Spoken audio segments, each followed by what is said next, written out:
Ya pemirsa, kembali lagi di Special Talk Show, masih bersama saya Agustiada dan juga Mayor Infantri Dudu Badrussalam selaku Kasibin Rohis Bintaldam, Kepala Seksi Pembinaan Rohani Islam, Pembinaan Mental Kodam Iskandar Muda. Ya Pak Dudu, ini kerukunan beragama di Indonesia ataupun juga ini khususnya di Aceh memang harus tetap terjaga. Apalagi dengan isu-isu saat ini ya Pak ya, seperti terorisme itu, jangan sampai ini memecah belah tentang keragaman agama. Jangan sampai satu agama menuduh dengan agama yang lain dan begitu juga sebaliknya. Nah, kalau Pak Dudu bisa cerita sedikit bagaimana jika ada yang terlibat, prajurit yang terlibat dalam kasus yang seperti ini, yang isu yang sedang hot ini, Pak. Jadi sebetulnya kalau yang namanya teroris itu memang bukan ranah kami, gitu kan. Akan tetapi kalau seandainya prajurit seperti itu, saya rasa itu tidak. Kenapa saya katakan tidak? Karena yang namanya prajurit itu, yang pertama itu yang saya katakan tadi itu yang namanya kerohaniannya sudah luar biasa, gitu kan. Peribadatannya, kemudian etikanya, moralnya, nah kemudian kerukunannya sudah memang luar biasa. Kami melaksanakan seperti itu, gitu. Kemudian ideologi juga bagaimana cinta tanah air, gitu. Cinta tanah air, kemudian bagaimana kedisiplinannya, kemudian bagaimana soliditasnya, gitu, saling mengingatkan antara sesamanya prajurit, gitu kan. Kalau yang satu salah mungkin diingatkan, gitu kan. Makanya saya rasa itu untuk prajurit Kodam Iskandar Muda, saya rasa tidak mungkin untuk terlibat dengan teroris, karena itu yang didasari dengan berbagai macam aspek. Ada aspek ibadahnya, kemudian ada aspek ideologinya dengan cinta tanah air, dengan disiplin, gitu kan. Ditambah dengan aspek kejuangan bagaimana rela berkorban, semangat, gitu kan. Kemudian keperwiraan di dalam melaksanakan tugas. Dan insya Allah kalau prajurit Kodam Iskandar tidak akan terlibat dengan hal-hal seperti itu. Ya, mudah-mudahan juga tidak akan. Amin, ya, Pak, amin, ya. Amin. Amin. Nah, dengan keragaman agama yang ada di Aceh sendiri ataupun di Kodam Iskandar Muda sendiri, ini bagaimana menciptakan kerukunan beragama, kemudian saling tenggang rasa, kemudian ini puasa di Aceh, ada prajurit yang misalkan ada yang non-muslim, ini bagaimana mereka cara menghormati prajurit yang Islam yang melaksanakan bulan puasa? Kami sudah menghimbau kepada prajurit agar saling menghargai, gitu kan, dengan melalui ceramah-ceramah, kemudian melalui media massa, kemudian dengan WA dan lain sebagainya, gitu kan. Itu insya Allah tidak akan terjadi seperti itu. Gitu, kalau memang itu ada yang terjadi juga, ya kami ya insya Allah mengingatkannya kepada prajurit yang melanggar atau tidak menjaga kerukunan, gitu kan. Itu seperti itu. Nah, tadi di awal sempat juga Sertu Razali membacakan ayat suci Al-Quran. Ini apakah juga menandakan bahwasanya setiap prajurit harus bisa membaca Al-Quran dengan baik dan benar? Itu kalau memang agama Islam, kebetulan kami juga yang rohani Islamnya, gitu kan. Setiap prajurit itu di batalionnya sampai di satuannya itu, dari mulai satuan terkecil, satuan terbesar itu, memang prajurit itu diwajibkan untuk membaca Al-Quran. Ada kegiatan khususnya nggak? Ada khusus, karena di situ ada para pabintal yang membina tentang kegiatan rohani Islamnya, gitu kan, di masjid, gitu kan, setiap malam Jumat, gitu kan, dilaksanakan untuk yasinan, gitu kan. Kemudian kadang-kadang hari Minggu juga, kalau memang tidak ada IB, kita melaksanakan belajar, gitu kan, belajar membaca ayat suci Al-Quran, kemudian pemahaman Al-Quran, gitu kan. Itu jadi insya Allah kami melaksanakan seperti itu, cek dan dicek, tes, ya, termasuk mungkin ketika melaksanakan pernikahan, gitu kan. Jadi pernikahan angkatan darat, gitu kan, Kodam Iskandar Muda itu setiap yang nikah itu sebelum mendapatkan surat izin dari komandannya, gitu kan, persyaratan yang pertama itu harus dari Bintal, itu kan, syarat pertama itu harus dari Bintal. Nah, namanya SPPA, gitu kan. Kalau sudah mendapatkan surat SPPA, baru diturunkannya surat izin dari komandan satuannya. Nah, disitulah kami melaksanakan pengetesan Al-Quran, gitu kan. Nah, dibacakan Al-Quran. Kalau memang itu bagus, ya gitu lulus. Dan alhamdulillah selama saya di Aceh, gitu kan, dinas di Aceh, alhamdulillah prajurit Kodam Iskandar Muda itu alhamdulillah ngajinya bisa lancar, gitu kan. Tapi Ada juga yang sudah melaksanakan kori, bahkan ada juga yang jadi juara gitu kan. Wow. Kemarin kami juga ada perwakilan gitu kan dari Batalion 114 gitu kan sebagai hafiz sampai tingkat Mabes TNI gitu kan. Mabes TNI gitu kan, makanya insya Allah makanya di jajaran Kodam Iskandar itu prajuritnya itu sangat baik gitu kan untuk melaksanakan pembacaan ayat suci Al-Quran. Jadi memang setiap prajurit yang bisa membaca, bahkan juga sebagai hafiz Al-Quran. Kemudian tadi juga Bapak menceritakan, ada nggak sih apresiasi dari dinas terkait memberikan fasilitas mungkin seperti apa? Jadi kalau khusus untuk rohani Islam gitu kan yang bisa baca Al-Quran itu kan banyak yang mendapat penghargaan itu umroh gitu kan, umroh Harkasat itu kan. Umroh Harkasar itu kan. Ya alhamdulillah kami juga melalui ya seperti ini gitu kan, melalui pendekatan agama alhamdulillah saya bisa melaksanakan haji juga gitu kan. Nah, sama seperti itu. Termasuk Sesan Rajal itu yang tadi yang kori itu sudah umroh gitu kan. Kalau salah satu penghargaan yang sangat luar biasa yang pimpinan kami itu memikirkan kepada prajuritnya untuk melaksanakan umroh karena memang seperti itu. Nah itu hadiah bagi mereka ya? Hadiah. Jadi mereka juga tertantang untuk menjadi penghafal Al-Quran juga dan bisa tetap menjaga kesatuan NKRI yang pastinya juga. Ya Pak, saya ingin tahu juga, saya juga tadi sempat searching Bapak di YouTube ya. Ini Pak Dudu ternyata seorang penceramah juga nih. Ya benar ya Pak ya? Ada beberapa kali diundang untuk menjadi penceramah di beberapa majelis ataupun masjid. Nah, ini isi dari ceramah Bapak nih biasanya seputar apa nih Pak? Waduh, saya hanya kebetulan saja gitu kan. Kebetulan mungkin ada yang kenal dengan kami gitu kan.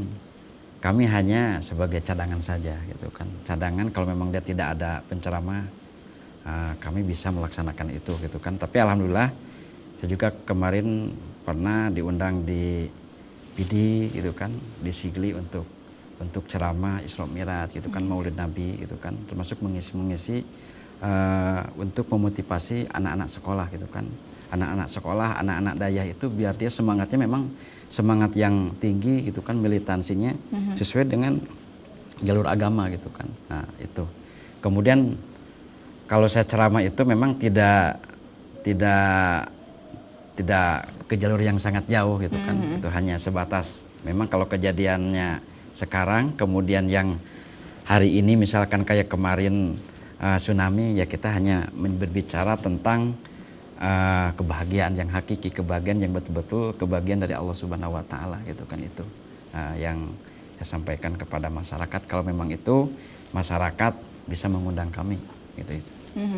Nah, untuk khusus di bulan puasa, apakah juga kegiatan latihan dari prajuritnya tetap biasa atau memang dikondisikan dengan bulan suci Ramadan nih Pak? Kalau untuk prajurit ya, kalau saya lihat termasuk pengalaman saya juga waktu di batalion itu tetap melaksanakan latihan gitu kan. Tetapi jam dinasnya itu disesuaikan. Sesuai dengan komando atas gitu kan, yang telah ditentukan gitu kan melalui ST gitu kan. Latihan tetap, apel tetap, tidak ada yang dikurangi gitu, hanya masuknya aja yang dikurangi. Latihan tetap untuk melaksanakan latihan. Dan kemudian saya juga ada beberapa melihat berita di luar sana juga, mungkin ini saya belum tahu apakah di Aceh juga dilakukan seperti tadarus, prajurit dikirim ke beberapa tempat mengaji anak-anak untuk belajar membaca Al-Quran. Adakah semacam kegiatan seperti itu di bulan suci Ramadan ini Pak? Kebetulan kami juga alhamdulillah kita mengirimkan ke masjid-masjid gitu kan, anggota gitu kan. Yang pertama saya kirimkan untuk jadwal imam gitu kan, imam traweh gitu kan, sampai kultum juga, karena di Bintal itu ada beberapa orang yang bisa gitu kan untuk melaksanakan imam gitu kan. Kemudian untuk tadarusan juga ada gitu kan, kita sama-sama dengan masyarakat tadarusan. Bahkan Bapak Panglima Kodam Iskandar Muda menggalakkan yang namanya manunggal subuh, itu sangat luar biasa gitu kan. Saya sangat terharu gitu kan untuk mengajak ya sama-sama prajurit untuk melaksanakan ibadah. Itu seberapa penting sih Pak harus tetap menjaga kerukunan beragama di Aceh? Ini kan kita bisa melihat ada beberapa di luar sana, ada oknum ya, kita tidak bisa sebutkan, yang tidak tidak bisa menghargai sebuah agama. Nah, apakah juga ini terjadi di Aceh dan bagaimana bukti nyatanya yang dilakukan di Kodam Iskandar Muda, Pak? Jadi kalau untuk saling menghargai kerukunan dalam hidup beragama, kita dilihat dari tujuan. Ya, tujuan kerukunan hidup beragama itu salah satunya itu ada yang namanya tri kerukunan. Tri kerukunan itu ada namanya kerukunan intern, kerukunan antar intern, kemudian kerukunan antar pemerintah. Nah, disinilah kerukunan intern itu bagaimana menghargai agama, misalkan Islam dengan Islam gitu kan. Itu namanya tri kerukunan intern. Kemudian kerukunan antar intern, bagaimana menghargai orang Islam terhadap agama Katolik atau Protestan, Protestan dan Katolik dengan Hindu. Itu namanya kerukunan antar intern. Kemudian kerukunan pemerintah terhadap pemerintah bagaimana gitu kan. Bagaimana kerukunan terhadap pemerintah menghargai dengan aparat setempat dari mulai RT, RW dan seterusnya gitu. Jadi itulah yang sangat mendasar dalam kehidupan kerukunan beragama di Kodam Iskandar Muda gitu. Nah, ini sedikit kembali tadi review Pak. Bapak menjelaskan seperti Bapak ada undangan menjadi penceramah, kemudian Bapak juga ada cerita mengirimkan beberapa prajurit untuk menjadi imam ataupun sebagai kultum dan segala macam. Ini bagaimana respon dari masyarakatnya sendiri ketika melihat, wah ini rupanya prajurit Kodam Iskandar Muda ini bisa ngaji nih, bisa menjadi imam nih. Itu apakah Bapak juga bertanya langsung terhadap masyarakat bagaimana tanggapan mereka? Sebetulnya saya tidak menanyakan kepada masyarakat, karena disampaikan kepada anggota saya, gitu kan, kepada rekan-rekan saya. Kalian dalam melaksanakan seperti itu jangan pengen dipuji, jangan pengen dipuji, akan tetapi melaksanakan apapun harus dasar terus dan ikhlas, gitu kan, dengan iman, dengan wahtisaban, gitu kan, iman dengan wahtisaban, insya Allah mendapatkan pahala. Kan, tapi kalau kita mendapatkan pujian mungkin lain lagi, tapi mungkin ada berita-berita kepada orang lain bahwa Kodam Iskandar Muda bagus melaksanakan imam atau itu saya tidak tahu juga gitu kan. Untuk sementara kepada seluruh rekan-rekan saya yang melaksanakan imam, melaksanakan kultum di luar masjid, di masyarakat itu kan, intinya kita melaksanakan dengan rasa ketulusan dan keikhlasan, mengharap ridho dan pahala dari Allah Subhanahu wa taala. Betul, dan juga tidak sekali lagi tidak mengharapkan sebuah pujian juga ya Pak ya, dan tetap menjalankan semuanya dengan hati ikhlas ya, dengan tulus, memberikan yang terbaik untuk masyarakat juga dan juga kesatuan. Ya, baik. Nah, Pak, saya ingin tahu apa-apa saja faktor yang bisa ini merusak kerukunan beragama di sekitar masyarakat dengan prajuritnya, Pak. Yang pertama, untuk menegakkan kerukunan hidup beragama itu, yang pertama dari sikap. Nah, bagaimana sikap? Yang pertama, sikap mengamalkan ajaran agamanya, gitu, agamanya masing-masing, gitu kan. Jadi kalau prajurit atau siapapun, kalau sudah betul-betul mempelajari agama dengan sesungguh-sungguhnya, agamanya. Misalkan agama Islam, kita pelajari agama Islam dengan sesungguh-sungguhnya. Nah, dengan norma-normanya, dengan nilai-nilainya, dengan menghayati dan mengamalkannya, gitu kan. Nah, insya Allah itu kerukunan akan tercapai. Nah, akan tetapi kalau kita belajar agama gitu kan hanya untuk bisa mencoba orang lain atau hanya untuk membuat perpecahan atau membuat kericuhan di daerah gitu kan, itu sama sekali kerukunan tidak akan itu yang pertama. Kemudian tujuan yang kedua itu di dalam sikap itu yang pertama dengan sikap kebangsaan yang tadi itu. Makanya saya katakan tadi kita dikembalikan kepada ideologi itu, cinta tanah air, kemudian disiplin gitu kan. Jadi kebangsaan itu akan melekat. Nah, jadi nilai-nilai, norma-norma dengan kebangsaan, bangsa kita memiliki dan cinta tanah air itu insya Allah. Dengan kita melaksanakan nilai-nilai agama, menghayati, mengamalkannya gitu kan. Kemudian mempelajari nilai-nilai kebangsaan, kemudian dihayati betul-betul nilai kebangsaan itu dan diaplikasikan dalam kehidupan sehari-hari, insya Allah yang namanya kerukunan umat beragama itu insya Allah akan tercipta dan akan mantap gitu kan. ya kami terbukti dengan di lingkungan prajurit itu yang saya katakan tadi itu. Jadi antara kegiatan rohani kemudian ideologi kejuangan itu dijadikan satu gitu. Betul. Jadi ketika kita dijadikan satu itu kerohaniannya mantap, ibadahnya mantap, kemudian sholatnya ibadahnya luar biasa, kemudian ditambah dengan cinta tanah air, kedisiplinan, kemudian soliditas, kemudian ditambah dengan rela berkorban, semangat juang, kemudian ditambah dengan keperwiraan. Itu kerukunan yang sangat luar biasa gitu kalau menurut saya. Makanya itulah kenapa yang di TNI itu sangat luar biasa kerukunan, itu salah satunya itu karena digabungkan. Dan mereka solid semuanya ya. Jadi solid, ketika gitu. satu yang tersakiti ini merasakan semuanya. Ya itulah. Itulah meskipun gitu kalau di tentara itu tidak melihat agama gitu kan.